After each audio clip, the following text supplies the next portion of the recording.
Le FC Barcelone en pole position pour recruter Mason Greenwood. Joao Félix, le FC Barcelone déterminé à garder le talent portugais malgré la pression de l'Atlético Madrid. Joao Cancelo salue Frenkie de Jong et évoque son impressionnante performance au FC Barcelone. Le Barça vise Douglas Luiz, un défi à 100 millions d'euros. Avant de commencer, si c'est la première fois que tu passes ici, je t'invite donc à t'abonner, ça prend 2 secondes et ça fait plaisir, merci beaucoup à toi. Après le Real Madrid, le FC Barcelone chercherait à son tour à enrôler l'un des grands espoirs du football anglais. Le Barça est déterminé à faire venir Mason Greenwood dans ses rangs. À l'instar du Real Madrid, le club catalan chercherait à récupérer l'un des meilleurs talents d'outre-Manche. L'ailier anglais brille actuellement de mille feux avec Retafe, où il a été prêté cette saison par les Red Devils.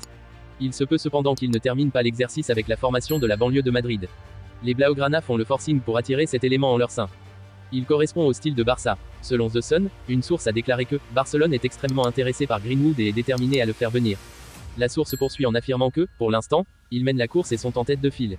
Les recruteurs ont observé Greenwood et ont été chargés de déterminer s'il correspondait au style de jeu de Barcelone. L'opinion la plus répandue est que c'est le cas et qu'il serait un atout pour l'équipe. Le Barça devra toutefois payer une somme d'argent pour arracher Greenwood à United. Le club anglais est enclin à laisser filer son prodige, mais seulement dans le cadre d'un transfert permanent. Pour rappel, avant de se relancer en Espagne, Greenwood avait été écarté des terrains pendant plusieurs mois. Il avait des ennuis judiciaires, avec une plainte pour agression sexuelle qui avait été déposée contre lui. Les poursuites ont été ensuite abandonnées et le joueur a été blanchi par sa direction. Un épisode qui fait désormais partie du passé. Prêté l'été dernier au FC Barcelone par l'Atlético Madrid, le milieu de terrain portugais, Joao Félix, s'épanouit pleinement en Catalogne. À tel point que le Barça va tout faire pour conserver le joueur au terme de son prêt. Ce n'est plus un secret pour personne, Joao Félix, le milieu de terrain portugais du FC Barcelone, espère rester le plus longtemps possible au sein du club catalan. Et, par voie de conséquence, ne pas revenir à l'Atlético Madrid, dont il est parti l'été dernier. Des équipes intéressées. On sait que le président Laporta est bien décidé à négocier en juin prochain, espérant que le club madrilène ne se montre pas trop gourmand financièrement. Sauf qu'à l'Atlético, on n'est guère décidé à se laisser dicter quoi que ce soit. Voilà pourquoi le président Cerezo s'est montré très clair à ce sujet au travers de propos repris par le journaliste Fabrizio Romano. Si Joao revient chez nous, d'autres équipes devraient être intéressées. Un bon coup de pression. Pour résumer, prêté l'été dernier au FC Barcelone par l'Atlético Madrid, le milieu de terrain portugais, Joao Félix, s'épanouit pleinement en Catalogne. À tel point que le Barça va tout faire pour conserver le joueur au terme de son prêt. Mais attention. Arrivé cet été en prêt en provenance de Manchester City, Joao Cancelo réalise un début de saison plus que satisfaisant sous le maillot du FC Barcelone. Le Portugais s'impose comme l'un des joueurs les plus importants de l'effectif de Xavi Hernandez.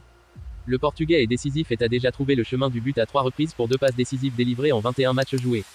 Lors de son passage dans le podcast 1 par 1 sur AS, il a évoqué son début de saison au Barça et a également identifié le joueur qui l'impressionnait le plus au sein de l'effectif. Sans aucun doute, Frenkie de Jong. Ilkay Gundogan est aussi un crack, mais je le connaissais déjà à Manchester City. Le plus grand impact que j'ai eu, en termes de qualité, ici a été Frenkie de Jong. Si vous vous entraîniez avec lui ou si vous le regardiez s'entraîner, vous vous rendriez compte qu'il a des choses différentes, a-t-il déclaré avec assurance. Des propos qui devraient faire plaisir à l'intéressé. Sous contrat jusqu'en juin 2026. Arrivé au Barça à l'été 2019, Frenkie de Jong fait désormais partie des plus anciens de l'effectif catalan.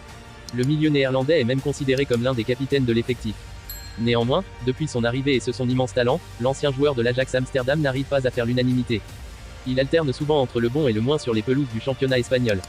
De plus, la direction catalane a déjà songé à une vente l'or par le passé.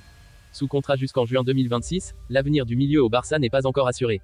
Son nom sera à coup sûr lié à différentes rumeurs lors des prochains mercatos. Le FC Barcelone désire faire signer un gros milieu de terrain à l'été 2024. Deco rêve d'attirer Douglas Luiz, Aston Villa. Désireux de s'attacher les services d'un milieu de terrain pour cet été, du fait de la déception Oriol-Romeu, le FC Barcelone aurait en tête une piste séduisante en première ligue. Selon Sport, Douglas Luiz, Aston Villa, 25 ans, ne laisserait pas insensible le directeur sportif des Blaugrana Deco. Un dossier à 100 millions d'euros. Le média catalan affirme même que l'ancien meneur de jeu du Portugal se serait rendu en personne à un match des Villans pour voir à l'œuvre le milieu auriverde. Un dossier qui s'annonce toutefois très compliqué pour le Barça. Sous contrat jusqu'en juin 2026 avec le club de Birmingham, Douglas Luiz est aujourd'hui évalué à 60 millions d'euros et son directeur sportif espagnol Monchi réclamerait 100 millions d'euros aux clubs intéressés, Arsenal. À ce tarif, cela risque d'être compliqué pour le FC Barcelone. Pour résumer, le FC Barcelone désire faire signer un gros milieu de terrain à l'été 2024. Deco rêve d'attirer Douglas Luiz, Aston Villa. Mais le cas du Brésilien, également courtisé par Arsenal, ne s'annonce pas simple à démêler alors que son directeur sportif Monchi réclame 100 millions d'euros à l'heure actuelle.